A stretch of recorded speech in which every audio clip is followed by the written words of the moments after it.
Ladies and gentlemen, we got Justin Paul back in the co-pilot seat. It's episode 54, season 3 of the Daily Intermission podcast. We've got a jam-packed episode today. As you guys know, the sports world is humming. I mean, we got the Masters that just passed. We got another big golf tournament this week in the NBA, NHL playoffs. The MLB is about 10 games in. We got history being made in more facets than one in the MLB. We got the UFC 287, which was wild. The Women's World Hockey Championships. I mean, if you look around, it's just a lot to consume right now, but we're going to break down as much as we can. But before we get into the pregame show, a lot of you guys know that I was just on an Ottawa trip. Grit grinded it to get there, but we'll get into all of that. I have to say that this episode is brought to you by our friends at Manscaped. Guys, go over to manscaped.com. Check out their plethora of great products. You got the Lawnmower 4.0, which is a great grooming razor for all of your body. You've got the Weed Whacker, which is great for your nose. It's the product line over at Manscaped is amazing. They've got shampoo and conditioner, which we all know I don't need, but a lot of people can use. But guys, go over to manscaped.com, use the code TDI20 or TDI for 20% off, free shipping.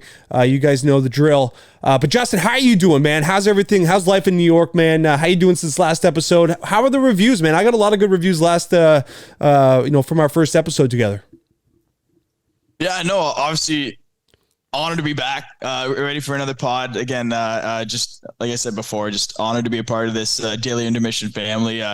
So excited to keep it rolling a little bit here and get into sports talk. But no, a lot of my buddies and people I've talked to fired up about it. They're obviously, it's really exciting. It's something you almost can't believe at times to be a part of. So again, couldn't be thankful enough. But on the sports front, unbelievable Masters weekend. We got playoffs coming up, so that's just extremely exciting. In terms of home base here, like I said, we got 25 degrees Celsius weather. I'm in t-shirt, shorts, sweating. We got golf lined up all weekend, man. It's hard to say Christmas and early April, end of March. This is it. I'm loving it right now, so I couldn't be happier and ready to go, Greg. I can't envision it. I mean, right now we're dealing with like 10, 12 degrees Celsius right now, which is pretty standard for early April in Nova Scotia, but 26, like get out of here, dude. That's just rubbing it in my face. That's going to be some serious golfing this weekend. Maybe some beers mixed in. I mean, that's good stuff. But Justin, in the pregame show here, I gotta tell the listeners about the trip to Ottawa. So I gave Justin the briefing, but we haven't got into it all. So as you guys know, good friend of mine, childhood buddy Drake Batherson plays for the Ottawa Senators. So we did it last year. It's kind of the second annual trip. We go up for the Masters. We hang out at his house. We catch a couple Senators games. We go watch him play. So our flight is scheduled for last Thursday morning. So I'm driving into the city of Halifax. I'm going to stay with a buddy of mine who's coming on the trip. We're going to hit the airport and fly out early Thursday. Well, the flight gets canceled due to an ice storm. So we go to the airport, we check in with all of the airlines. They can't get us there before Friday night. So our trip, that's 2 full days of our trip because we were going to fly in early Thursday morning. So we're going to miss all Thursday, all Friday. Justin, I'm telling you right now, it's maybe it was a dumb decision. We hopped in my car and we hit the road. Okay, so we're leaving around, so it's about a 15-hour drive. So we're leaving Halifax around 8 p.m. And so we're gearing up to go all night. And so so people envision this for the American listeners. You're not really going to understand this travel, but Justin, you should be familiar with this. So you've got to go from kind of out the top of Nova Scotia, then you've got to go all the way through New Brunswick, and you can kind of get to mid New Brunswick, and you'd think that there'd be a road straight across, straight through Quebec, straight to Ontario, but no, you've got to go to the tip top of New Brunswick, straight across to Quebec, and then come all the way down towards Quebec City and Montreal, and then you're kind of right there in the Ottawa territory, but it's a full-on ice snowstorm. So my buddy, thankfully, my buddy Dawson, he met us from PEI anyway. So he's worked on the rigs, Justin, a little bit. So we're driving and we're on the passing lane. We're passing one of these snow plows in between Moncton and Fredericton. And we start sliding completely sideways on the highway for like 40 meters. And I would have hit the brakes. Like I'm not a skilled enough driver to get this thing back on the road. I thought we were going in the ditch. Thankfully, we were only going around 70. Yeah. Dawson grabs the wheel. He gets this thing back. We're whipping back and forth. He doesn't even touch the brake. Like, this guy's driven 18 wheelers. Like, he is a machine. Like, I was like, man, I was praising him for the rest of the trip. But anyway, we ended up getting a hotel. We made the rest of the trip on Thursday. But But man, I'm telling you right now, it was a shit show. I mean, you get 5 guys together who are fired up to drink. It's never good news, especially that first night. But no, I mean, I could go in. Maybe I'll do a little breakdown later on alone because we've got so much to get into. And obviously, Justin, I don't want to just talk out my rear end, but it was a fun trip. And, watching them beat Tampa Bay 7-4, Drake scores 30 seconds into the game. So DJ Smith's wife was sitting right behind us. The whole team knew that Drake had a bunch of buddies up. He starts them, scores that first shift. And I mean, I don't really remember much of the night after it. That's unreal, man. Yeah. Hey, that's how it goes. And you say American listeners about the travel, man. Early April, you're dealing with snow, ice, and everything, dude. Hey, that's Canada. We know it. We know it. But exactly. No, I mean, like you said, hey, when you got that trip in your mind, you jump in that car and it sounds like a good idea no matter what. You're gonna get there. You're gonna have that. You've been waiting for this trip to happen. I'm not surprised, but yeah, glad you got down there. Glad you got to experience that. And he scored, so that's fired up. Let's go. And sounds like it was worth it while you were there for sure. Absolutely. Would I do it again? Maybe not.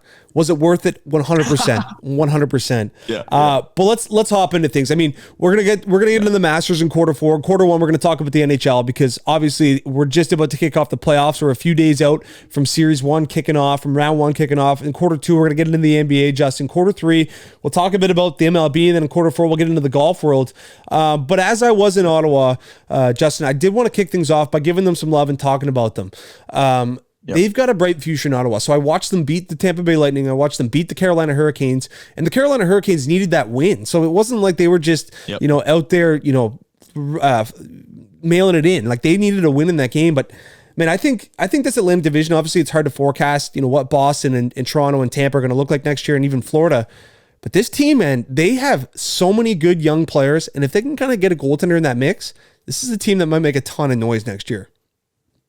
No, 100%. I mean, you hit it right on the head. I mean, it doesn't help the division. I mean, like you mentioned, it's such a stacked division. Like this is a team where I think on the, like Pacific and Central and stuff. Like, yeah, you're talking about them probably being able to get in the wild card in the West, but that's the nature of the beast. I mean, I think you already touched on it, but a couple names stand out to me in terms of the future and how great it looks is Stützle. I mean, Sportsnet put on a comparison, Stützle versus Drat, first 3 years.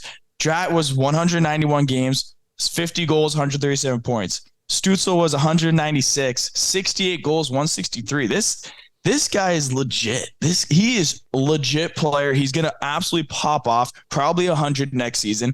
Kachuk, sneaky second highest expected goals in the league this year behind McDavid. Second. Think about the talent. Like this roster's legit. Like this top 6. I mean, what do they all have 60 points? Stützle, Kachuk, Giroux, DeBrincat, Batherson, and is it Pinto's the center? Maybe he didn't, but what, 5 out of 6 of your top 6 is getting 60? Yep. This is a great spot. Great spot to be a Senators fan right now, I'll tell you that. And they're without their second line centerman who provides a ton of offense, Josh Norris, who was out for the entire year. Yep. He had 35 goals last year. And Timmy Stützle, let's remind people, Justin, this guy's in his 3rd year in the show at 21 years of age. He's 21 in his 3rd year in the league. Like, this guy's going to be such a phenomenal player, man. And then, you add in Thomas Chabot, Jacob Chikrin. This Jake Sanderson kid is going to get paid through the roof. He is a stud. I mean, this team, they've done a lot of great things, and we'll see too. I mean, you never really know with new ownership. Obviously, we know the team's going to be sold in the next few weeks or months. You never really know what that can do to an organization, pump some money into it. Maybe they're going to spend a little bit more. It's going to be interesting. But I think that team, I wanted to give them a shout out because that's a team that's really going to make some noise in the next few years. It really is. It's an exciting time to be an Ottawa Senators fan. 100%. I think I touch on it quick. I mean, I think the two things that are, if you're looking at the great things and you look at a little bit on the side of what could limit them, I think Chabot's going to have to be a big piece. I know he's been hurt here and there in his production, whatever. I think he's going to be a big piece. If he steps up and becomes the player he can be, that's a team that's going to make playoffs. And the second part is they don't have a draft pick in the first 3 rounds this year. So, I mean, it's going to have to be free agency and hoping for development. But like I said, I don't think they need a whole lot more. They have what they need, it seems like. Absolutely. I think, a guy who can, because I watched Timmy some games too, he gets tossed around a little bit. You know, you can't have Brady being the toughest guy on the team. I like bringing in a guy with a little bit of toughness on the fourth line. They got guys who can skate on that third line. Obviously, we don't really know what's going on with Formanton, but that P.O. Josephs can skate. Ridley Griggs looked really good. You slide Pinto down to that third line, probably where he belongs with Norris coming back. So really exciting. But let's move into a team that is now crowned as the best regular season team in the history of the NHL. 64 wins, which has never been done. 133 points, which has never been done. Fastest team to 50 wins. Fastest team to 100 points. I mean, how impressive have the Boston Bruins been this year, Justin? I mean, first of all, what a time to be an NHL fan. Like, what a time for the game. You're talking about Connor McDavid, the young talent we've discussed it many times, and now you got a best regular season. Like, we've heard about Canadians, Oilers, all this, and I was even someone who's like, we're never going to see stuff like that. This Bruins team started with their foot on the gas and never let up. It is unbelievable. And what amazes me the most is because of this regular season success and McDavid and et cetera, did we just see the quietest, sneakiest 60-goal season ever by Pastrnak? Think about the hype around Matthews and McDavid we've seen. This guy just scored 60 goals and it just flew under the radar. But that's what Bruins are, man. There's such a team game and like the leadership and everything. Like, what a season. Unbelievable season. And honestly, like, it's a group that you can't help but kind of be like, hey, I respect what they do every time. It's not much. I have trouble hating on them. I think it's amazing what they do. Well, obviously, you know, I've been vocal about it. I'm a huge Boston fan. My family's from Boston, you know, from the top up in terms of my grandparents. But you're right. I mean, think about the amount of hype that Austin Matthews got last year with that 60-goal season, Hart Trophy winner. I mean, it's unfortunate, but Connor McDavid, I mean, there's no way you don't give him the Hart Trophy. But you take Connor McDavid out of the mix, it's going to David Pastrnak. Being on the best team in the history of the league, having 60 goals at 109 points. And I feel as if he just goes under the radar just in general. Like, not a lot of guys talk about him. And yeah, you know, I think for a lot of for the beginning of Pasternak's career, it was maybe on the load of, but he's playing with Bergeron and Marchand. Well, guess what? This year he wasn't. This year he didn't play with those two. This year he was playing with David Krejci and Pavel Zacha and, you know, brought a lot to that line. And, I mean, this team, I mean, I look top to bottom. They are just so deep. They just got Taylor Hall back last night. Tyler Bertuzzi looks phenomenal. Nick Foligno's still on the outside looking in. I'm not sure if he's going to get healthy, but that goaltending tandem as well with Jeremy Swayman and Linus Ullmark. I mean, it's funny, too, because, Justin, I mean, all of these accolades that they've garnered and gathered through the regular season, it really just doesn't mean that much unless you do anything in the playoffs. I know. And you know what? Like, that's the thing with the Bruins is like, I feel like everyone perceives them, and including myself, and as this, not dynasty, but this juggernaut of a team the last, 15 years, they only won one cup there. Like, they've been amazing. Phenomenal regular season record, great playoff record. I think they've made it past the first round like six straight years, or 6 of the last 7 or something like that. Like, they've been phenomenal, but I mean, like you said, one cup, and it just feels like they need to get over that hump because it doesn't matter until you come playoffs, like you mentioned. I mean, and again, I don't know if this league is so stacked. You don't know, you can't even say like they're gonna get it done this year. But like I said, for guys like Bergeron, Krejci, even Ullmark, like the guy who's in Buffalo and stuff, like I watched him a ton. Like now he's obviously seeing a lot of success. Like, they're just a team that, like, if they win the cup, I feel like you're just like, yeah, that's the way you go about playing in the NHL, and that's how you win. And I would like to see it. I wouldn't mind that at all if they won the cup. But like you said, this won't be forgotten because it's a record. But like it's not the same if you don't win that cup 100%. Yeah, it's going to be interesting for sure because, I mean, I do believe that this might be their last crack at it. Not sure if Krejci's going to come back. Not sure if Bergeron's going to come back. Both signed on very, very team-friendly deals to come back for 1 year. Yep. Brad Marchand, certainly, he just scored last game, his first goal in 17 games. I mean, he just hasn't been the same this year. So it's going to be interesting. There's a lot of nice pieces there in Boston, but in terms of being the best team in the history of the NHL, obviously not that they can't repeat that, but this is why I'm hesitant. Obviously, we talked about it last episode. Only one team in the last 15 years to win the President's Trophy, to go on to win the Cup. The last time that we saw a team perform like this was the 2018-2019 Tampa Bay Lightning when they went 62-14-2. They got swept by the 8 seed in the first round.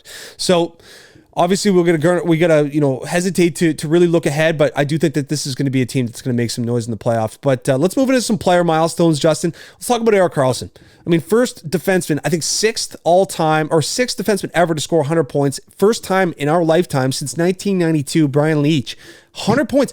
And you know what's so impressive is this guy's doing it on a team that's trying to tank. They're not trying to be good. It's crazy. Has the San Jose Sharks solved the hacking in terms of a fan base? Do you just, hey, let's go get 100-point defenseman. Nobody's going to say a word about us tanking, and we'll sit here and possibly get Bedard. I mean, Erik Karlsson, 64 points, 5-on-5. Who do you think's first in league? Maybe McDavid, you would think? No. Erik Karlsson leads the league, 5-on-5 points as a D-man. Unbelievable season. Most primary assists.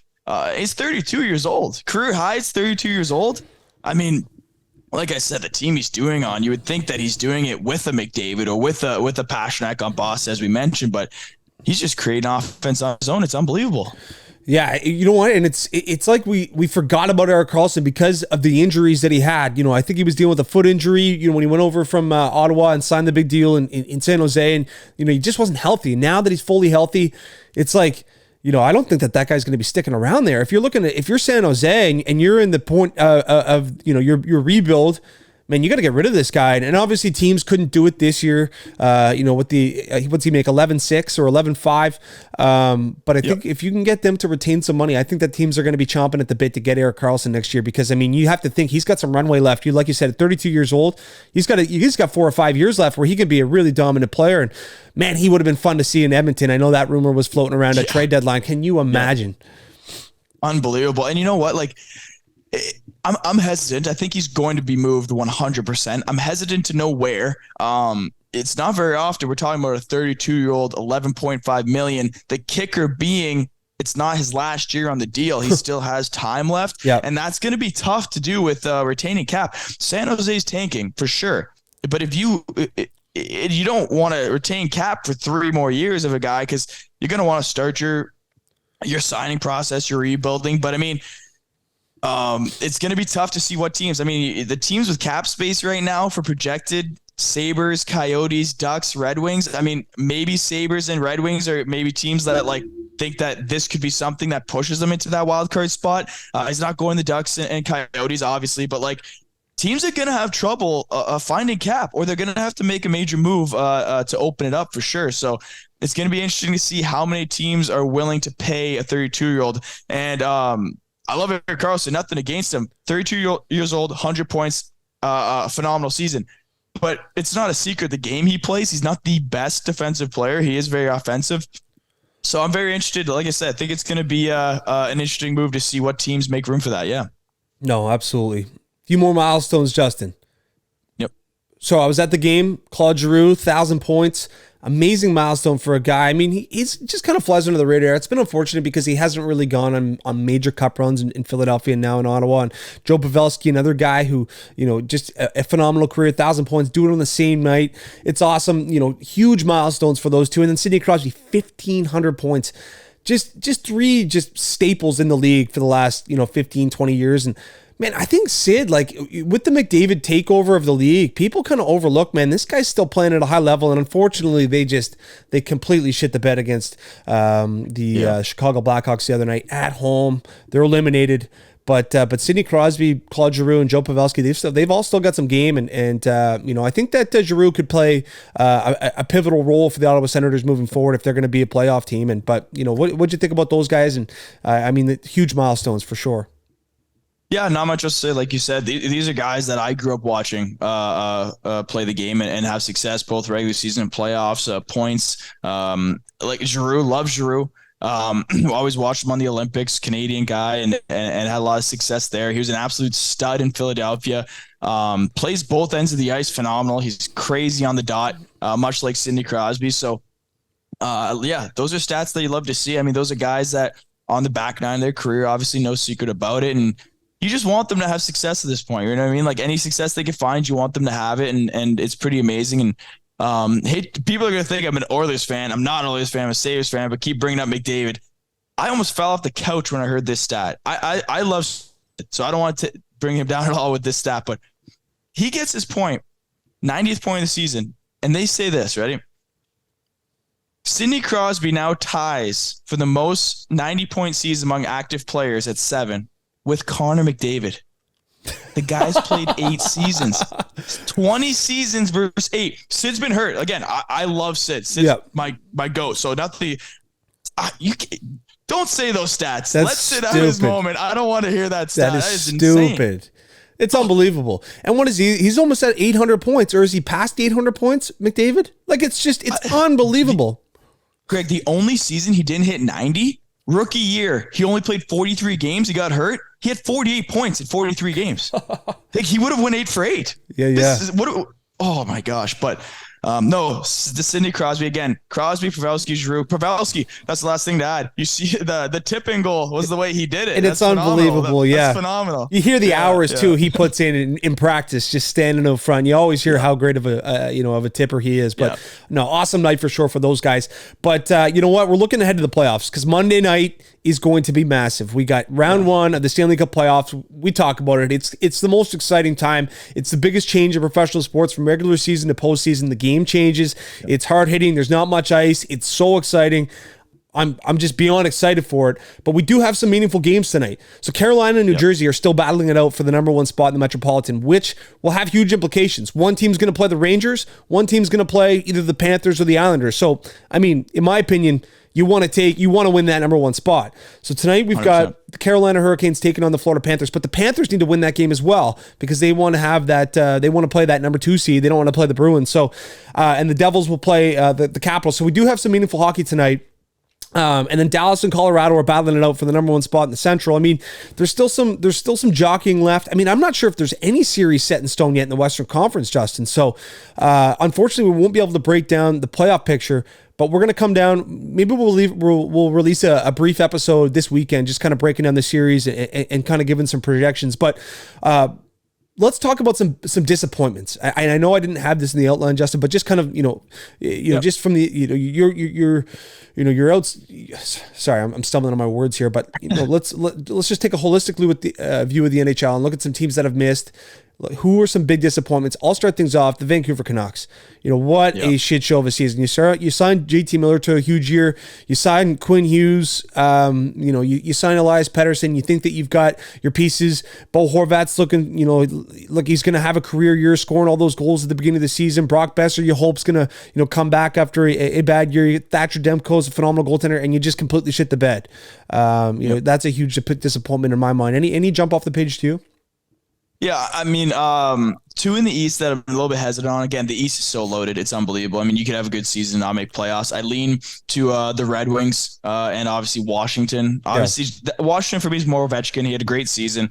You always want to see those guys in the playoffs. Same thing could be said for Sid. Red Wings, I thought they made great moves. I was high on the Red Wings going into the season. I thought Yzerman put that team in a good situation to maybe sneak in that wild card. And for me, I'm not disappointed with their season in the sense that they didn't make it, but they weren't too in it for most of the year, if at all. Like, that's the one thing I had trouble with. But the number 1 team is Calgary Flames. Calgary Flames missing the playoffs. They were first place in the division last year. They weren't able to get into that playoff spot despite a late push.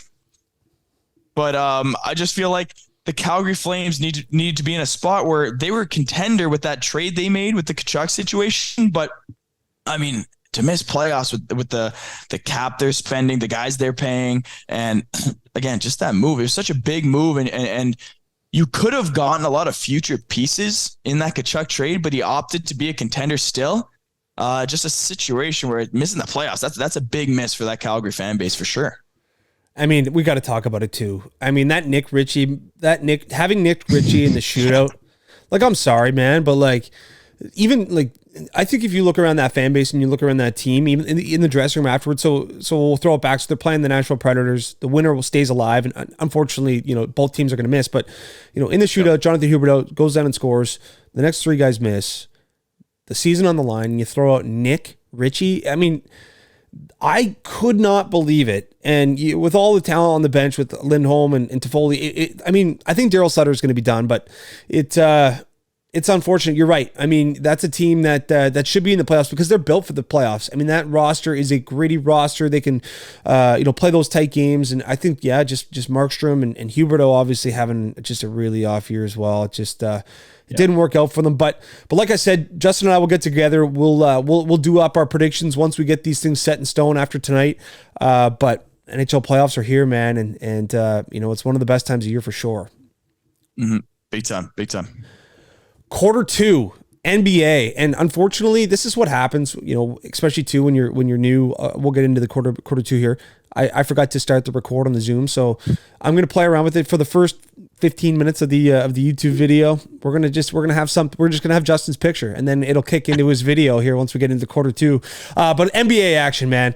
It's the playoffs are here, and I mean we'll get into the play-in talk, but we got to talk about Rudy Gobert and the Kyle Anderson situation. I mean, Rudy Gobert. So they're disappointed at each other. Kyle Anderson, I think, melts like you've got to block some shots. Rudy Gobert kind of shoves him. I think it was a little bit, brought out of proportion in regard to he didn't punch him in the face. It was a shove. Yeah. But Rudy Gobert backsteps into the crowd. What a coward move. If you're going to shove someone, get in his face, man. Anyway, you hate to see it from two teammates. Obviously a lot of dysfunction there in Minnesota, but what'd you think of that whole situation? Yeah, I mean, NBA, it's you see these every once in a while on the sideline. It's like what could be going on there other than maybe a little bit of ego stuff or what have you. But to throw the punch at the teammate, he said it afterwards. Obviously, like you said, maybe it was a little bit out of proportion. He said afterwards, obviously, I know I can't be doing that on the sidelines and stuff like that, and it's my teammate. So he was forgiving, got heated in the moment, but to go that far was crazy. I mean, for me, it was like, they're going into the play-in game here. They suspended Gobert for one game for the play-in game. McDaniels goes into the tunnel, punches the wall and fractures his hand. He's out for the play-in game. Minnesota, I don't know what you think of this Minnesota curse that I hear sometimes with my buddies and stuff. They've won one championship for all those four teams. This is going on as you're about to go into a play-in game. Timberwolves, man, they got to figure it out when you're going into situations like that. That is tough to see. And so we fast forward. We'll talk about what you think about the play-in games after we talk about the results. But they're playing the Lakers in the first play-in game. Yep. And Anthony Davis fouls Mike Conley at the end of the game. Maybe one of the most bonehead fouls. Mike Conley goes and makes all three shots. They go to overtime, ended up losing.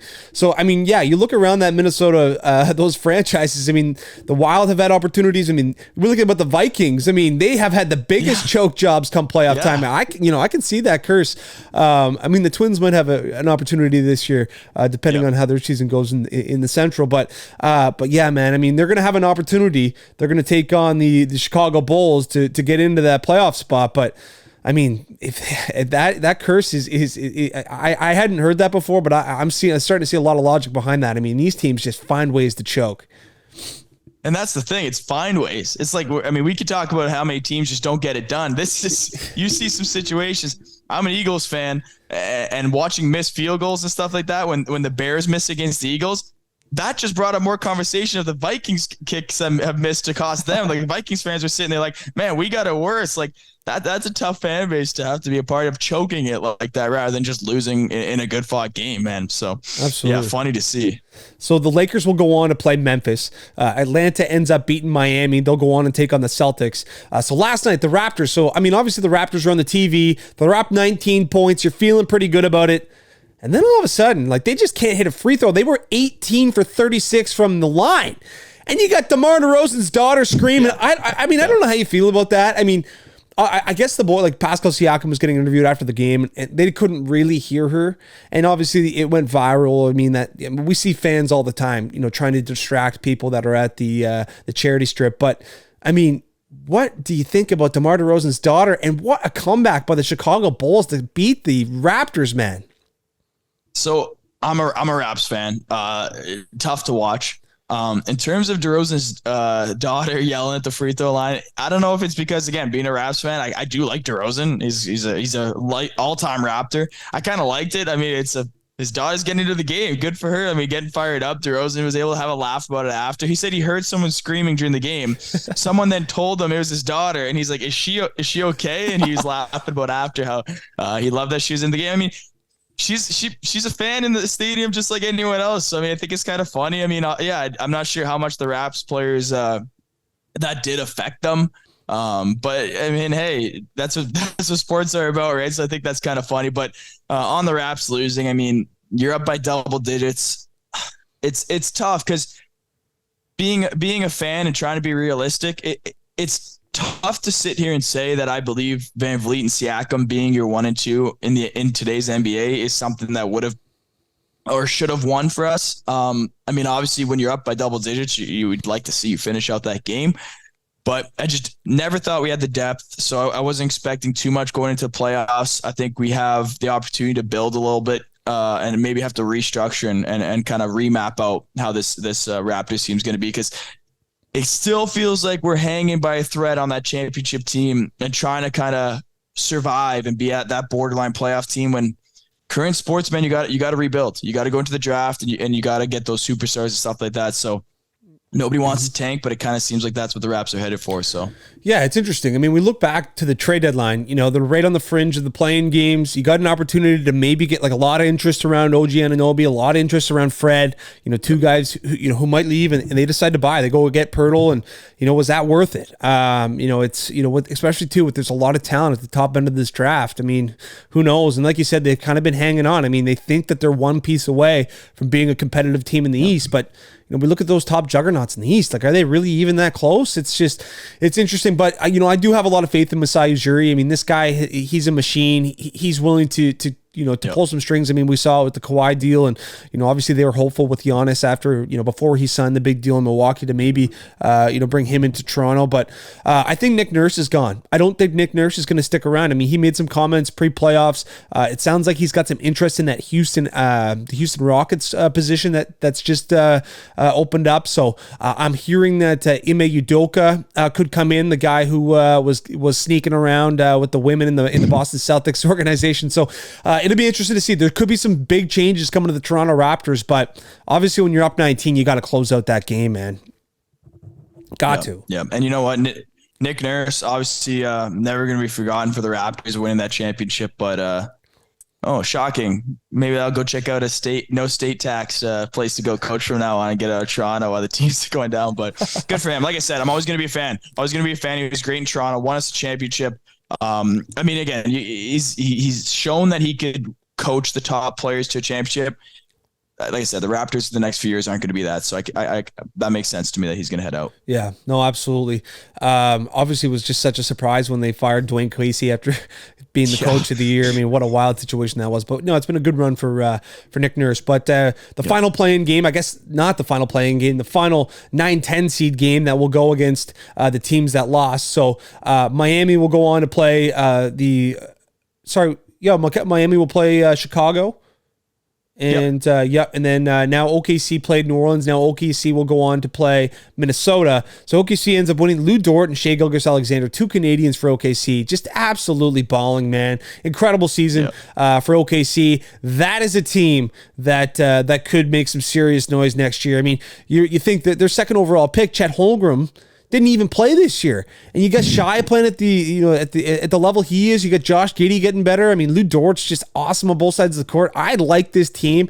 I don't think this is going to be the season that they make any noise, but that was an awesome win last night. And I mean, New Orleans Pelicans fans have to be shaking their head because I mean, this is a team when they had Zion was a team that was looking really very scary. But no, awesome win last night. Did you catch any of those highlights, Justin? Absolutely. I mean, number 3, Josh Giddey.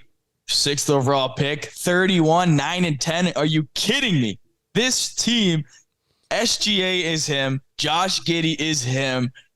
I'm rooting for these guys to make noise in the playoffs. This would be electric. This team, rebuilded 2 years ago from, they had Westbrook, Durant obviously left. And Paul George was the one they traded away for all those picks. And they just got young talent after young talent. It's fun to watch. I mean, this is what you need in the NBA. We see the super teams. We know the top teams always are the ones that usually cruise through the playoffs. This is the team. Like, this would be so electric to see some NBA playoffs with a team that's young and low in the standings to just ruin some hopes and dreams of some of these top teams that have just been cruising. So, like you said, this next few years, this is going to be a team that's fun. I hope nothing changes, and I hope they just keep getting better. That'd be electric. Absolutely. I mean, that stadium too is so sick to watch. I think they white out the crowd, if I'm not mistaken. Yep. I mean, I think back to the Westbrook Durant years. I mean, just unbelievable. But yeah, New Orleans. I mean, Zion Williamson. I mean, this dude, what's he played like a year and a half out of his 4 years in the NBA? He's just been so injury riddled. But when he plays, he's such a monster. Like, I don't know if you can label him a bust because he's been so great when he's played. But I mean, what does this guy need to do, Justin? I mean, this guy, like, does he need to focus on his weight? Does he need to shed like 50 pounds? Like, I'm so mind blown by the fact that these guys have access to the top tier medical professionals, trainers, everything, and he can't stay healthy. Like, there's got to be someone in that organization or in that league that can sit down with him, put him on a diet plan, get his fitness up, like call in Tom Brady, get him on the TB12 method. Like, what is going on with this guy? Man, I think you hit it on the head. I mean, at what point do you start to feel bad for him? It's like he's only played a third of the possible games in his career so far. And talk about feeling bad. The Pelicans fan base, man, Anthony Davis leaves. You get absolutely gifted this pick with Zion Williamson. That was the hype around that draft was unreal, and you end up winning it. And he can't get into games. And when he does get into games, he doesn't make it easier for you because he plays unbelievable. I think you said hit it on the head. I don't know. I mean, I don't know if you make a drastic change in his body comp because, like you said, you got to think that maybe less weight would help. But then again, he's so dominant with that weight. You know what I mean? Like, does that change his ability to rebound, his ability to use his body? I mean, teams were saying when he was healthy that it's like playing football against the guy. So you got to weigh that. Like, you got to weigh those two options. Like, do you want him on the court or do you want him, like he said, being Zion? And he got a lot of heat for saying I'm healthy, but I'm waiting till I'm Zion. Like, as an athlete and like the way athletes talk and think and play the game, when he's saying he's healthy but he's not Zion, I don't think that's him saying like I want to sit out until I'm the best player in the league. Like, not feeling like you and not trusting your body is a dangerous thing to do when you're playing at the high level. Like, I'm not standing up for players sitting out at all. You don't like to see that, but if he went out there and he wasn't feeling confident in his knee, ankle, whatever it is at the time, it could just cause way more injuries. So, I mean, I get what he's saying. I feel for him. I feel for the Pelicans fan base. And all you can really say is you hope it's something that's not an issue long term, because you'd love to see that career take off to what it would have been for sure. Yeah, I'm crossing my fingers, just not only for the fans down there, but for Zion, because he does seem like a good guy. Yep. And I mean, you have to think too, the spotlight's been on Zion on social media. I mean, I remember him throwing footballs when he was in high school. Like, we were just like, this kid is a freak of nature. So yeah, hopefully he can get things figured out, man. I think that would be good for the game. It's just, he is a superstar. But all right, let's look at the playoff picture here. Let's just go through. So obviously on Friday night, we're going to have the Bulls, Heat, and the Thunder, Timberwolves. Any feeling on which way those games are going to lean? I mean, the Heat and Timberwolves are big favorites. Obviously, those are the top seeds that lost in the first play-in game. Actually, you know what? First, before we get into the predictions, Justin, how do you feel about this whole play-in situation? Are you a fan of it? Do you think, obviously the NBA is doing it for, extended TV revenue and all of the, just extra game revenue, but how do you feel about the play-in system? I mean, I don't love it. I mean, it's not something that I think should be removed, or I don't have that kind of feeling towards it, but it's not my favorite. I think this whole vibe they were trying to look for of earlier playoff action and extra playoff action, I don't necessarily think it was needed, because I feel like what you tried to gain in terms of, hey, we have more playoff games, like that kind of intensity, that purposeful games.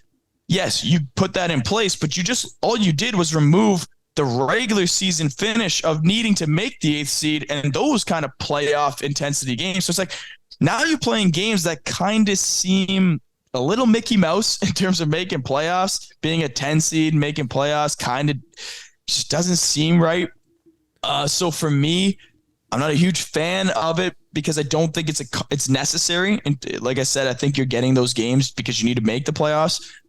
So that part I don't love, but like I said, in terms of getting playoff action going, I don't think it's the worst thing ever done. So I don't think it's something that is god awful. But I mean, what do you think about that? Yeah, I'm like you. I'm not like a guy that's like this needs to leave. Like, but like I'm like I've watched these teams for 82 games. We know exactly what they are. We know that they're a team that's battling in. Could they make noise? Could they have a huge upset in the first round? Maybe, but we're just kind of really just pushing on the inevitable. Like it just seems a little forced in my opinion. I don't love it. Yep. But yeah, I mean, if you're gonna have an 82 team season, let's just go 1 through 8 and let's just get things going. Like it's just kind of delaying the start of the playoffs. But yeah, let's talk about it here. So we got the Bulls Heat. I mean, I think the Heat should win that game. I think they're the deeper team, Justin. But how do you feel about that one? I mean, the Heat 5.5 point favorites. I mean, they're going to go on and take on the Milwaukee Bucks, whoever wins that game. So I think it's just you're I don't even know how much playing for what 5-6 extra games, maybe even 4. Yeah, definitely not a desirable situation for whoever wins this game. I lean Bulls. I don't love it. I don't honestly leaning either way doesn't really make sense to me. But I mean, if you had to pick a side, Bulls to me as an underdog on the road, they just had to come back against the Raptors. I mean, it feels like the Heat have been dealing with injuries all year. I think Butler and Lowry are still listed just always as injuries. But I mean, it seems like this Bulls team should have been better than they were this year. I mean, you can say the same for the Heat, but for me, this Bulls team has talent. I like Levine. DeRozan's got experience, and Vucevic is a monster. Vucevic is not a problem on this team. So I'm going to lean Bulls. I know that's not what the Vegas or whatever is saying, but I'm going to take Bulls. The Heat haven't showed me anything to believe in, and like I said, the Bulls haven't either. But I think they're three dogs there. I'm gonna ride with them to see if they could take it out on this game for sure. I like it. And let's move to OKC, Minnesota. I mean, do we go against our Canadian guys and Lou Dort and Shea, or do we just say that these guys are gonna? I mean, the dysfunction in Minnesota has been evident. Are we gonna ride OKC? You know what? We're talking about an 8th seed playing game. It's not enough on the line not to. This team is electric. I will not be shocked if they blow Minnesota out. Who's going to want it more? Who's going to want it more, and who's going to be more dialed? They're punching each other and walls in Minnesota, and this SGA Giddy duo right now is absolutely firing on all cylinders. This game could be done at half, and that's what I hope. I want to see the Canadians. I want to see SGA absolutely ruin hopes and dreams in the playoffs. That would be unbelievable to see. Oh, absolutely. Okay, let's just go quickly here. So we do have some series set in stone here. So we got 6 series. Let's go through each of them here, Justin, just quickly, and we'll talk about prediction, winner, and in how many games. Starting things off, Brooklyn Nets, Philadelphia 76ers. Who you got? Brooklyn Nets, 76ers in 4. I don't think it's going to be close. I like it. I don't think that Nets have the ability to hang with them. I think 76ers are too deep, too strong, too much star-studded ability. I think it's going to be quick and easy. What do you think? I'll go 76ers in 5. I'll say Brooklyn takes one on the road at home. Somebody gets hot. Spencer Dinwiddie puts up a massive game, I'll just go just to kind of give me a little leeway, but both of us think that's going to be a quick series. Okay, Atlanta Hawks, Boston Celtics. Might be actually a longer series than people might think here. This series to me, I completely agree. I think that's what I had. I think it's going to be surprising. Boston's going to win. I'm going to take Boston to win this series. I do think this series could go 6. The track record in the NBA for first round top seeds going distance isn't great, but this Hawks team played 9 players in their playing game, 7 of which got double digits. And the 8th player, Capella, who he didn't get double digits, had 21 rebounds. That is a deep team that has a lot of guys clicking. My prediction is maybe they steal game 1. Maybe they take one in Atlanta. But then, like I said, NBA talent, top teams. I'm going to go Boston in 6 games. That's what I'm thinking. I'm feeling the exact same thing. I'll take Boston in 6 as well, Justin. You'd have to think too. I don't really know. I mean, Robert Williams isn't the biggest center. Al Horford, like, how are they going to deal with Capella down low? And they got some size there. And the Dejounte Murray and Trae Young, you never know what those guys. Those guys can score. So it's going to be an exciting one. I think there's going to be some high scoring bouts in that. I can imagine. But no, we'll go Celtics in 6 in that one. We got the Cavaliers and the New York Knicks. I'll start things off. I'm going Cleveland Cavaliers in 5. I think they make quick work. I think they're the better team. They're the deeper team. And I think the Knicks, I mean, I think they're just they're a bit of a pretender in this series. I like the Cavaliers in 5. You know what? I don't hate that at all. And I think you might be right here. For the sake of having a little bit of a competition for a record here, I'm going to go Knicks. Yep. And I'm going to go Knicks in 7. I'm going to make this one a little bit spicier. They won the season series 3-1 against the Cavs, but I don't think they're the better team. But why I'm going to take Knicks in 7? Sometimes in sports, you have a team's number. For whatever reason, you have a team's number. I might be sitting here in a few weeks and it's Cavs in 4, 5, or 6. So I don't disagree with you a ton, but I am going to go Knicks in 7. And hey, we got a little head to head in that one. So I love it. Warriors Kings. I mean, we got the Sacramento Kings who were in the playoffs. They ended their drought. Can they, overcome the defending champions? I'll go the Warriors in 6. I do think they take a couple games, but I'm taking the Warriors. It's going to be hard to bet against Steph, Clay, Draymond. I'm hoping Andrew Wiggins is back. I haven't heard much about that whole situation, but I'll go Warriors in 6. Yeah, as far as I know, Wiggins is coming back. I'm going to go Warriors in 5. Okay. I don't like it. It kind of feels weird to me that the Kings, are 3 seed and I'm feeling like Golden State Warriors in 5. Golden State hasn't been good on the road, but they did win the season series 3-1. I think I said on the last podcast, I don't like the Kings at all, so I'm not backing down from that. I think they are a little bit of frauds. They can score the bucket, though. I think this series, for neutral fans at least, this is going to be a series that's going to be fun to tune into. I think it's going to be a high-scoring on both sides, and you get to see Curry, Clay, Darren Fox, Sabonis as a dog. So I think this is going to be a fun series. I'm going to go Golden State in 5. I like it. All right, we got 2 other series set in stone. We got the Lakers Grizzlies. Obviously, we know the Grizzlies have had a great year, 2nd seed in the West. The Lakers kind of starting to come on as of late.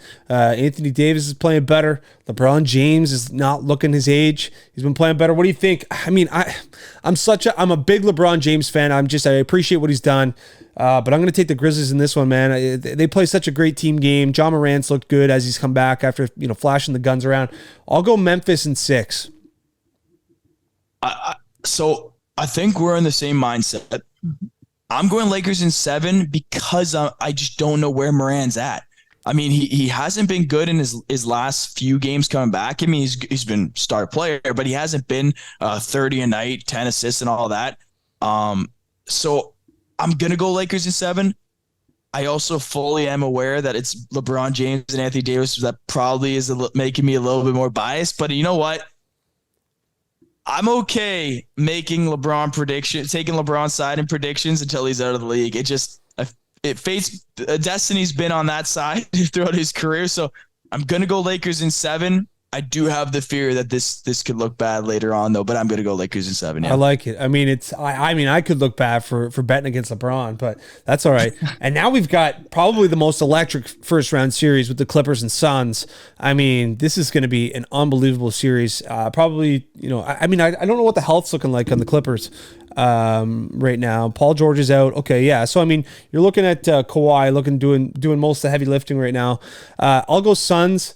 I'll go Suns in 5. I don't know if the Clippers can hang with them. I'll go Suns in 5 here. What do you think? I think we're on the same side here. I had Suns in 5 coming into this. I think that it's going to be a series that Paul George being hurt kind of is the narrative, and I think that's what's going to show. Suns have everything they need. I mean, they're a team that's built to go way more than round 1. I will say it's a little unfortunate that he's hurt. I know he's gonna play in this series. Obviously, I don't know that he's 100%. If Paul George played this series 100%, this would honestly be a finals preview of a series. Like both of these teams could be NBA champions if both teams were fully healthy. Obviously, that's the nature of the beast playing sports. So I'm gonna take Suns in 5. But you know what? Durant hasn't played a ton of games with them. They haven't had a ton of games to get that chemistry up. But I still think that the injury to Paul George is the reason that we're going to see them be able to have success despite that. So I'm going to go Suns at 5 like you did, yeah. I like it. So those are our first 6 series. Obviously, we've got 2 more to predict as they're set in stone. But let's move over to the halftime show. Did you get a couple Would You Rathers ready to rock, Justin? Oh, yeah, I did. I love it. Oh, yeah. I love it. Well, I'm going to start things off, all right? So, Justin, hypothetically, the Toronto Maple Leafs lose in the first round this year in the playoffs. Would you rather the Toronto Maple Leafs move on from Mitch Marner or move on from Austin Matthews? So we're going to get right into the heat right away. Oh, I'm throwing you in the fire. I'm going to go with move on from Mitch Marner. And I know that this year he's in a phenomenal case for showing that he's been unbelievable and he's been very consistent. The fact that Matthews with 40 goals is looked at as such a down year is why I lean Matthews. This guy's ceiling is phenomenal. He's still young in the league. He still has plenty of years to come. He's going to keep getting experience. He's going to score goals at a high clip, nonstop. Sneaky stat. Austin Matthews leading forwards in block shots this year. So a little bit of a narrative of Mitch Marner being great on the PK, which he is, and being reliable on both ends of the ice. Don't think Matthews is a guy that's purely a goal scorer. I'm going to take Austin Matthews because of the potential to score 50, 60 goals a few more times in his career, and I think he's going to do that. Yeah, I don't mind that pick either. Or that I mean, obviously this is a very hypothetical, but even too, I think a centerman is a little bit more valuable than a winger. I mean, obviously we know Marner's might have 100 points, is that sitting at 99, but yeah, that's a tough pick. But I'm sure that question will arise if things don't go well for the Toronto Maple Leafs in a week's time. All right, I got one back to you, NHL. All right. Yeah. Going into this playoffs, all teams the same. Yep. Would you rather McDavid and Makar on the same roster? Yep. Vasi, or would you rather Vasi, Draisaitl, and Kucherov on the same roster? I'm giving you the goalie with Jad and Kuch. Yeah. Or you get McDavid and Makar on one roster together. Yeah, I mean, this might be a shocker to some people, but I'm going with the goalie, and I'm going with Kuch and Draisaitl, just due to the fact that, I mean, we look at Vasilevsky. He's been to 3 straight Stanley Cups. I mean, this guy is a freak of nature, and we know how important goaltending is down the stretch. And I mean, I guess you could have a nice goaltender. I mean, McDavid and Makar can will themselves through playoff series, but I mean, Kucherov, I mean, they've got 4 cups compared to the 1 cup. So I'll take experience and I'll take the goaltender, but that's a good question. I mean, gosh, can you imagine if Makar and McDavid played together? I mean, that would be stupid. Unbelievable. All right, Justin, would you rather be the franchise to get Connor Bedard or Victor Wembanyama? Ooh. I'm going to go with the franchise to get Connor Bedard. It's close. The reason I'm going to go Connor Bedard, which there's many, World Juniors destroyed and dominated the best on best talent international, okay? In the lowest point that you could argue for Bedard's season that he's had this year is his team going out in round 1. The reason I look at that as a skyrocket for his draft stock, and which there is none, it's 1. This guy put up 20 points in 7 games, and they lost in 7. That tells me he took one of the worst teams in the league to the playoffs, brought them to 7, and just absolutely lit up, and they still couldn't win. He is not the reason. He put them on his back. This guy is unbelievable. More junior goals than McDavid, more points per game than McDavid. This guy is at a clip right now that, again, McDavid is ruining the ability to appreciate other players because this kid is generational, lifetime talent that is coming out into the draft. I mean, man, what a time. Like I said, I've said it before, I'm going to say it again. What a time to be an NHL fan. McDavid and Bedard stepping into the league at the same time. Victor Wembanyama is a unicorn, and I got to show love to him. I saw a video the other day. He shot a 3-point ball and he dunked it after he missed. It didn't even look like he jumped for it. It just looked this guy, stupid.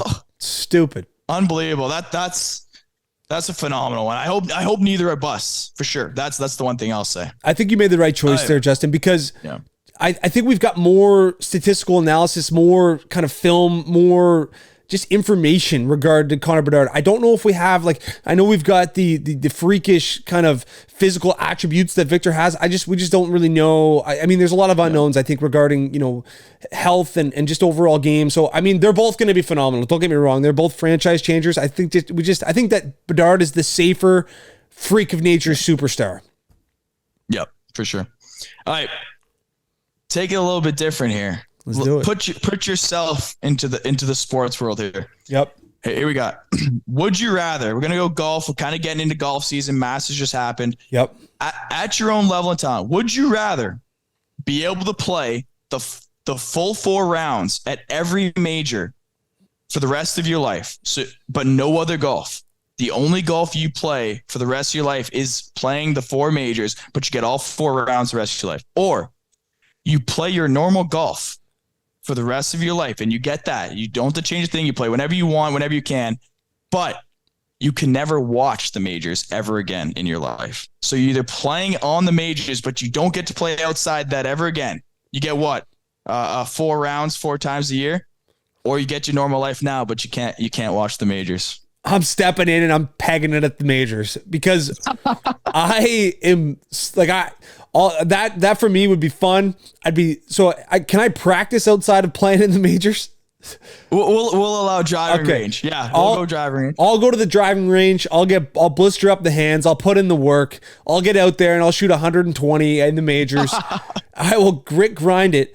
But I love watching golf too much, and it's one of my favorite sports to watch, especially come major season. I wouldn't be able to. It's one of the things that fires me up to play golf. Watching those guys hit shots, watching those guys just play phenomenally. That's what I mean. Watching the Masters, I think that every golf fan, every golfer watching the Masters is like, I got to get out there. I got to see where my game's at. So yeah, I'll be playing in the majors. I mean, I couldn't stand not watching because I almost love watching as much as I love playing. It's that much of a love of mine. But I mean, we had very, very similar last would you rather. So my would you rather, Justin, is would you rather play Augusta once or have lifetime tickets? I'm gonna say, and honestly, I'm gonna say it pretty confidently here. I'm gonna take lifetime tickets, and here's why. I like watching Augusta. I like watching the Masters. If and when I go out there and shoot 220 on Augusta, I will not like Augusta, and I might not like the Masters. I am going to sit in that crowd on my little chair and watch the best play the best at the best place to play the best. I'm going to do that. I love the Masters. To be able to see it in person every year would be unbelievable. Again, you would like to play Augusta, but to get the tickets instead of shooting a 220, I'll take that side. What about you? That's a tough one though. Yeah, I mean, I'm going with lifetime tickets. I mean, like you said, I mean, to play Augusta once, obviously it's on the bucket list, but it's not like it would be fun. But the fact that I love watching it, and every year it kind of kicks off golf season. It's the best golf course to watch. It's so traditional. But yeah, I mean, like you said, it wouldn't be enjoyable. I mean, you would go out there and just your golf game would be just, you'd be all over the map, putting it in water. You'd be losing golf balls. You'd be shooting, who knows? I want to know what like what a scratch handicap from your golf club go out on Augusta National and shoot. Like, I don't think they're breaking 90, 95. No, I don't think so. I mean, especially on a one-time go of it. If you gave them maybe like 2 or 3 rounds in a weekend, I could see it. Yeah. But man, from everything you hear, it's a different animal. I mean, all the major courses are. I mean, it's just such a big step, and I could see it possibly like happening, but I wouldn't say that that's more likely. No chance. No. Is that all we got? All right. Oh, we got one more. I got another one. Yeah, let's do another one. If you want another one. Yeah, fire it up. Right. Would you rather? Yeah. Take a hit by pitch from Prime or Aroldis Chapman. He's clocking that thing over 100. Yeah. Or you get your hockey gear on and you block a 1T bomb from Prime Ovechkin on the spot, and you're PKing that, soaking that puck. Oh man, you know what? I'm taking the hockey puck just due to the fact that you got a bit more gear on. You might get lucky. Yep. It might hit you in a good part of the shin pad.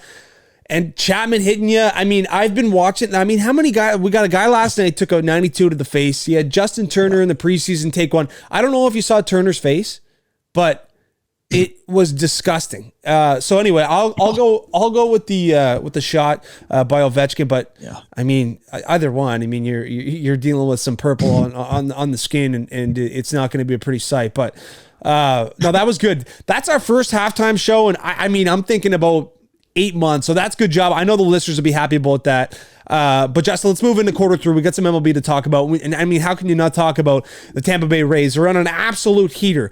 A 13-0 start. That ties the best start in MLB history. It's just unbelievable what they're doing. I mean, I don't know where they bring these guys out of. I mean, we talked about it. I mean, Shane McClanahan is obviously a stud. That's the stud that we all know. But he hasn't even been the best pitcher. I mean, you got this Jeffrey Springs and Drew Rasmussen. They both haven't given up an earned run yet. They have just been incredible. You got Taj Bradley last night. A prospect gets called up. I mean, everything is going right now for the Tampa Bay Rays. This Tampa Bay Rays run, to put in perspective, is about hitting bombs and giving you nothing. This team, 70 plus 71 run differential, first, 92 runs scored, first, 26 runs against, that's first, OPS first, ERA first, barreled bats, which is just a fancy word for bombs, first in the league. It's unbelievable. This roster is exactly what you said. Franco, Arozarena. Yep. Like these guys have just been there and now are absolutely popping off, which they at least, man, this is going to be electric. This is awesome. And you know what? I bring this up because I want to say it for the Rays fan base, for the fans that are out there. This team has had 9 home games in their 13-0 run. 9 home games. They are 4th last in fans in the stadium at home. 4th last. 9 home games out of 13, they're 4th last. Man, this Tampa Bay, I know the stadium, I've heard the stadium's not in the best spot, but these guys need fans in the stadium. This run should be celebrated like crazy in Tampa. And I know there's fans out there. That's why I bring it up. The fans out there got to be loving this, and you just wish that they could be packing this stadium for these guys that are just going out there and putting it all on the line and setting records, because it's amazing what they're doing. And you have to think, too, that the Trop is getting filled by some Red Sox fans, because that's, I mean, Boston fans travel very well. So, I mean, you got to get some Rays fans in there. I mean, it's hard to believe that they don't, get more fans, because people love their hockey down there. People love their football down there. It's not like they're without sports fans. It's not like Tampa Bay is a small market. So it's unfortunate, but they've been incredible. We had to bring them up. It's just insane. But we'll stay in the AL East as we always do. The Jays. I mean, I'm hoping to get there this summer because they have got some brand new stadium renovations. They redid the outfield. It looks fantastic.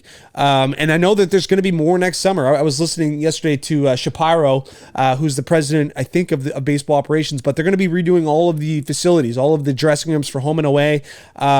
It's interesting. I mean, it's a very unique stadium. Obviously, Justin, I'm assuming that you've been there a few times at the Dome, and obviously with the retractable roof, it's just a concrete block. It's actually in an amazing location in Toronto. I mean, right downtown. You could throw a football to the CN Tower. It's a very odd. It's a very odd stadium. But I mean, what'd you think about the new look? I liked it with the beer kind of light up signs. It looked really cool.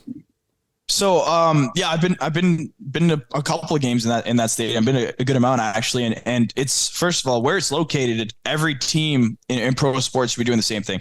It's a walking distance, like you said, from the Leaf Stadium. Right across the street is BMO Field, where the MLS team plays and the CFL team plays, and literally front doors. Like, this is like front doors are CN Tower front door and the Rogers. Like, they are right there.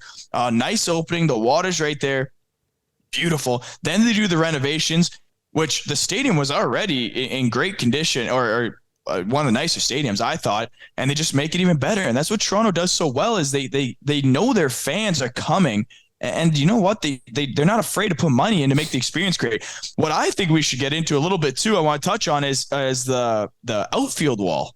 they redid that outfield wall, and they brought that thing in a little bit. And I went into it a little bit more. I wanted to read some deeper stats on it. So what they did is they brought the field in from where the warning track became grass, right? So it's about 15 feet, or I want to say, and they brought it in. So already a home run friendly ballpark becomes even more. And the argument that they had was they raised the wall up 4 feet. So the whole wall used to be all the way around 10 feet. It's up 14 on the sides, which are in a lot more. And the middle is down to 8. So the middle is now down 8, brought in a bit. The corners are brought in a ton, up 4. I looked into it. The math on those walls being brought up 4 feet don't mean anything, because where the ball trajectory goes in terms of distance at the fence, these balls are going to be yoked out of the yard in Toronto. And again, it's going to be electric to watch, because now you get a ballpark that was second in home runs in last year, and they brought the fence in. The Toronto management with the Blue Jays know exactly what they're doing, because man, this is going to be electric to be in that stadium. You got to get down there. Oh my goodness, absolutely. That's certainly on the plans for this summer. I caught a few games last year, and I mean, too, it's just they've got an electric roster. I mean, they've been fantastic. We look at the start. I mean, Vladdy's off to a fantastic start. He's itching to hit a bomb. I know they've only played 2 games there. I'm assuming that bomb is coming very soon. It's probably around plus 300, plus 350. So I might sprinkle that tonight. But Matt Chapman, I mean, this guy is in absolute form. He's hitting over 450, 477 right now. It's just incredible what he's got. The second best OPS in the league, I think, behind Red Sox Adam Duvall. I mean, he's just been fantastic. So, I mean, if you can kind of get Bichette heating up a little bit, actually he's been pretty good as well. So, I mean, I do want to retract on my statement from our first episode together, Justin, because I was like, Jose Barrios is going to get off to a great start. He's going to pitch very well. You know, he's going to come in. He's got a nice friendly start against Kansas City. Gets blown up by Kansas City, comes out his second start, gets blown up. I mean, this guy, I don't know what is going on with Jose Barrios. I mean, the Jays have had some bad luck with signing some pitchers, but man, he has got gas canned through his first 2 starts. So man, they've got to get that pitching back on track. But I mean, they've been on a nice run. What'd they start 2-4? They've won 6 straight games, 7 straight games. So the Jays are right there. I mean, they would be looking very good if they just weren't chasing the historic baseball team. 100%. I mean, like it's a marathon. We talked about before. They're 8-4 right now. You can't be upset with 8-4 through 12 games, and even more so, they're 8-4 with what you mentioned, some struggling pitching. And that's something where if you could overcome that and not lose a record in terms of progression here through 12 games, like they're not sitting 2-10 and have to catch up a ton. Hey, you had some bad pitching. You still managed to go 8-4. This is a team in a great spot. They're in no problem right now. Not the time to hit the panic button for sure. Bassett, we talked about, had a little bit of a slow start. Plays the Tigers today. Tigers don't hit well. I think he's going to be able to have a great game today. I think they'll win it. I mean, again, they're playing at home against Detroit, but these are the games where Bassett could get his footing back, because he's proven before, like we said, that he's going to be successful. I think a game like this is the perfect time to kind of get your footing and run with it. So, like you said, it's going to be a tough division. We knew that. Obviously, we'll monitor it as we keep going. But Jay's in a good spot, I think, for sure. There's still room to improve. So that's all you could ask for. Absolutely. No, it's exciting time for the AL East just in its entirety. I mean, it's going to be a fun year to follow that. Scary news. Larry Vanover, umpire. I mean, older gentleman. I was looking at, like, how old what do you think the median age of umpires across the league? I mean, it just seems, I rarely see a guy who looks like he's 35 umping a baseball game. It seems like they're all old guy, but on a relay throw, he got hit in the head, left the game. So scary moment there. Hopefully, I haven't seen any updates in regard to his health, but hopefully he's doing okay. I wonder if we're moving the direction of the automated umpires. I haven't heard much about it. I know last year was kind of more on the forefront, but obviously a scary moment there. And are you with me? Like, does it seem like every ump is like 55 plus? 100%. I mean, it feels like the umps that are at least getting majority of the games are that age. I mean, like you said, sprinkle in a guy that looks like he's under 50 maybe, but no, you're 100% right. I mean, all the experienced guys that are getting the majority of the games, I feel like are definitely older, one for sure. I mean, again, and that's the other thing is, like, the guy's obviously been around a long time, so he's going to be a great umpire, but to take a baseball to the head, that's a dangerous situation. And again, you just hope he's able to recover. But yeah, you're right. You're right for sure. I'm actually surprised that, so he was kind of at the second base area. Why aren't these guys wearing helmets? And I know that might sound soft, but if you're going to be in the field of play, I mean, get a helmet on and protect these guys. So, I mean, it's a scary moment there. So we're hoping everything's okay with Larry.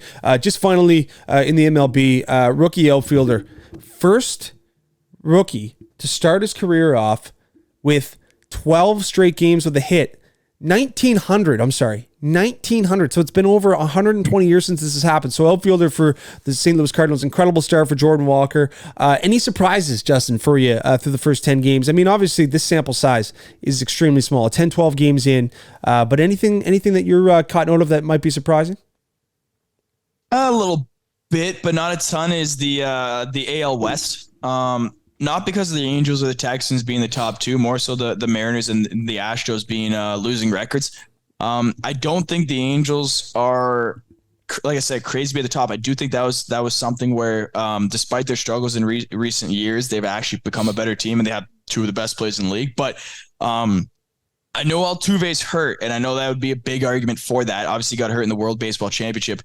6-7 still a little bit concerning. Like I said with the Blue Jays, I mean, you could have some struggles and some issues, but you're 8-4, you're not a bad situation. This is a 6-7 team, which he's a big part of, so I understand that. And then the Mariners, 5-8.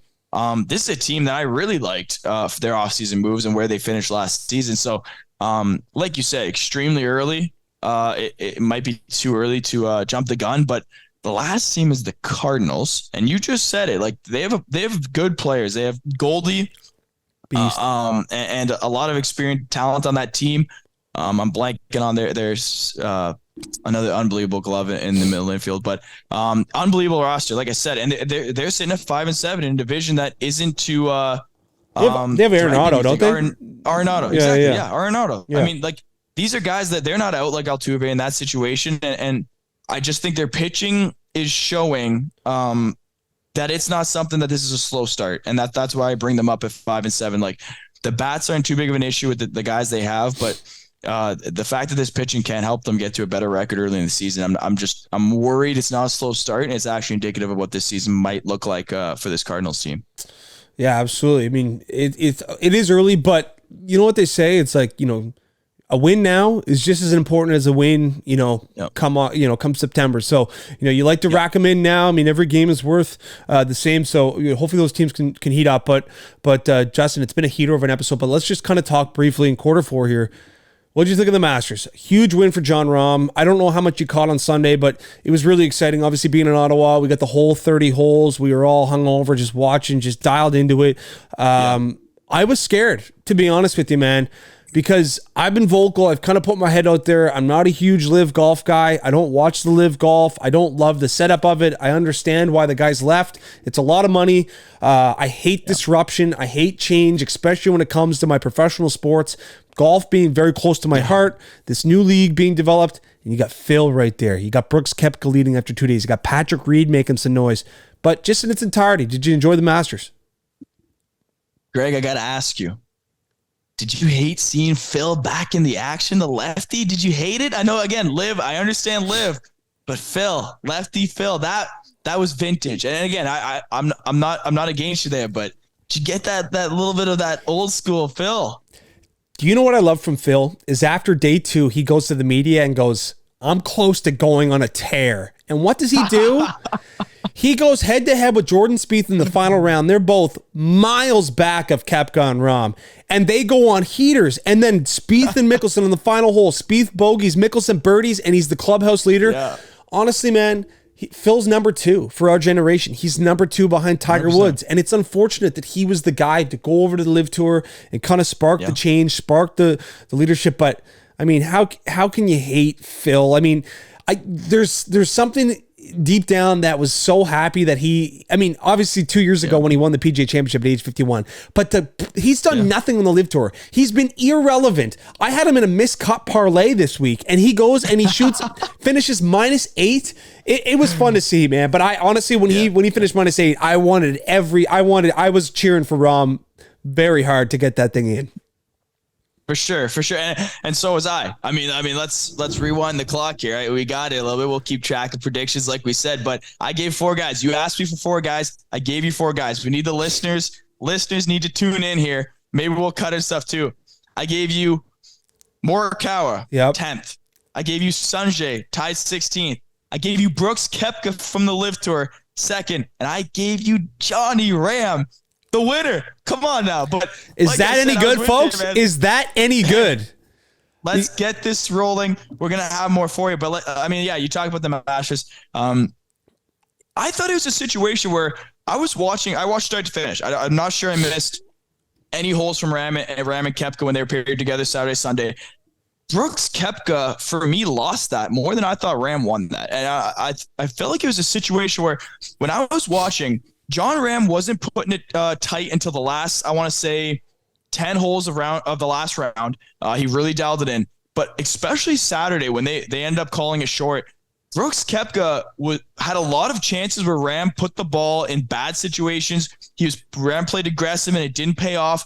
And Koepka did not take advantage of it. He put himself very short on a couple holes. He almost went into the water on one when Ram went in the bunker before. Like, Koepka missed a lot of big putts that would have just probably sealed it for him. Like I said, he played amazing the first 2 rounds, but for me, I didn't feel like watching that tournament that Brooks was going to win it going into the last day. He didn't look confident over the ball, but like you said, I was happy Ram won it. Obviously, again, PGA Tour strong there, getting that done. Looked good for the prediction. That felt good. But again, that was a guy I said on the when I gave it to you, feels like a guy who should be wearing a green jacket, and it's coming at some point. And I'm glad he got it done. He's been playing unreal. Now is his time, and I'm glad it happened for him. Absolutely. And on Spaniard legend Seve Ballesteros' birthday, I mean, it was huge for him. And you know what? I'll go out on a limb. I think that those 2 guys are at least knocking on the door. I'll say 2 out of the 3 majors left. I could see Brooks Koepka. Obviously, he's got his game back, and we know he loves the majors. And John Rahm, I mean, how could you argue against him? I mean, when he's on his game, he's the best player in the world. Scotty Scheffler and John Rahm. I mean, those guys, when they have everything grooving and moving and grooving, I mean, it's hard to beat them. Tiger. I mean, the weather was just too tough on that guy. I mean, for Tiger to even have a sniff at a contention or a top 20, he's going to need some warm days. I mean, with that new reconstructed leg, I mean, we all know what cold weather does to, our body and our joints. He's just been through too much to compete. It was ugly. I hate when Tiger withdraws, but that was the case for the old guy. Yeah. Rory McIlroy. I mean, this guy, I'm not going to say he's dead to me, but I had some money riding on Rory. I had a lot of DraftKings lineups with Rory McIlroy. I was bullish on Rory. +5. He had the better half of the draw. Trunk slam. Man, he's gonna get one. He will get one. I'm just waiting for it to happen. Yeah, and just to touch on Tiger, I mean, obviously he was the man for me growing up as well, just like everyone else. Like, that was the guy. That was who I was a fan of, obviously. But you know what? Like, you talk to obviously a lot of guys in the golf world and a lot of fans of him. They feel like, oh, he could win it. He could win it at the Masters. And you know what? Like, I'm kind of getting to a spot now as a fan of Tiger where it's like, I'm not going to sit here and say that I think he could win it. You never rule it out with him, but I'm not going to do that. For me, I'm in a spot with Tiger. I want to see him play. I'm just happy to see him play. I want him to succeed, but you just feel so bad when he gets hurt that, like, I don't want to be upset if he doesn't win it for me. I just want to enjoy whatever he plays. And he's getting to that age and stuff. Like, you again, if anyone's going to do it, it's going to be Tiger. But again, you just want to be healthy. I just want to see a few more years of him being able to play all 4 rounds at all 4 majors. And that's what I'd be happy with Tiger. But you just hope he gets back from this injury and is able to play a lot more of the majors for me. Absolutely. I think that's all we can hope for is health and just for him to be there, because I mean, you have to think that he's only got a few more years left where he just can't do it. I mean, and Augusta, that walk is just such a toll, but I think in years past, like especially too when he came back from the back fusion in that 2018-2019 window when he won the Tour Championship, he was building towards the Masters, you could kind of feel a win coming. It feels like we're a long ways away from that even being in the realm of possibilities. But no, the RBC Heritage Open on this week at Harbortown. It's funny because the winner of this event this week week will get more in earnings than the Masters. So I think that might be something they've got to sit down and figure out, because obviously I do agree with the elevated events in the PGA Tour, but I don't know if their guys should be making more money at the Heritage than they are at the Masters. It just seems a little wild to me. But Justin, you're a killer, man. Anything to add before we close this thing up? Just quickly, I was in a Masters pool. I'm not sure if you guys do this. We just do it with our guys here just for fun, so you could come out as the winner. Yep. At the second overall pick, we do a random wheel. Each guy gets 2 guys. Your combined pairing is who you get. Yep. Took John Ram at 2, so that was great, obviously. But bang, my second round pick, Brian Harmon. Got with Brian Harmon. Didn't have a plan for pick number 50. Took Brian Harmon, missed the cut at like +7. He's second place at the RBC at the moment at -6. Come on. You're a week late, Brian Harmon, for me. You're a week late. But no, again, enjoyed being here, Greg. I love this every time. Great episode. Unbelievable what's coming with the sports and everything we got dialed up. So I'm just so excited for moving forward. And again, appreciate it. Daily Intermission fans, love you. So yeah, thanks for having me again. Absolutely, man. It's always a pleasure having you. So yeah, we'll be back. We got lots of content coming, guys. So everyone, have a fantastic weekend. We'll be back early next week.